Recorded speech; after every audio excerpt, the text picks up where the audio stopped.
Assalamualaikum warahmatullahi wabarakatuh. Perkenalkan, nama saya Muhammad Rafi Wijaya dengan NIM akhir 21032. Di sini saya akan menjelaskan mengenai turbin gas.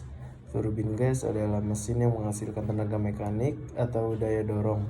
Ini dilakukan dengan menggunakan fluida kerja gas. Tenaga mekanis yang dihasilkan dapat digunakan oleh misalnya perangkat industri. Cairan gas keluar dapat digunakan untuk menghasilkan dorongan. Di turbin gas ada aliran kontinu dari fluida kerja. Fluida kerja ini awalnya dikompresi dalam kompresor, kemudian dipanaskan di ruang bakar, akhirnya melewati turbin. Turbin mengubah energi gas menjadi kerja mekanik. Bagian dari pekerjaan ini digunakan untuk menggerakkan kompresor. Bagian yang tersisa dikenal sebagai kerja bersih turbin gas. Udara masuk ke dalam kompresor melalui saluran masuk udara atau inlet. Kompresor berfungsi untuk menghisap dan menaikkan tekanan udara tersebut, sehingga temperatur udara juga meningkat. Kemudian, udara bertekanan ini akan masuk ke dalam ruang bakar. Di dalam ruang bakar, dilakukan proses pembakaran dengan cara mencampurkan udara bertekanan dan bahan bakar. Proses pembakaran tersebut berlangsung dalam keadaan tekanan konstan sehingga dapat dikatakan ruang bakar hanya untuk menaikkan temperatur gas.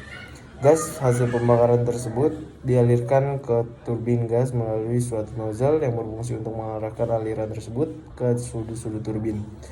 Daya yang dihasilkan oleh turbin gas tersebut digunakan untuk memutar kompresor sendiri dan memutar beban lainnya seperti generator listrik.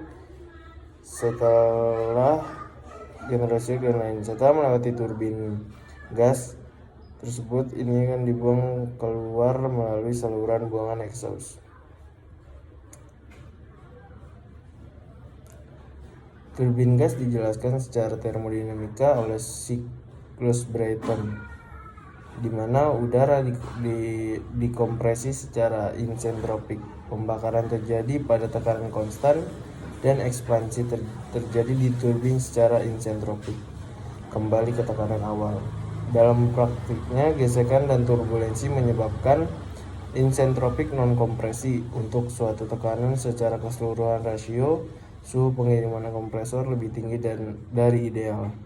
Ekspansi non-isentropik, walaupun penurunan suhu turbin yang diperlukan untuk menggerakkan kompresor tidak berpengaruh, tekanan terkait rasio lebih besar, yang mengurangi ekspansi yang tersedia untuk menyediakan kerja yang bermanfaat.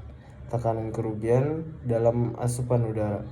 Kombustor dan knalpot mengurangi ekspansi yang tersedia untuk menyediakan kerja yang bermanfaat.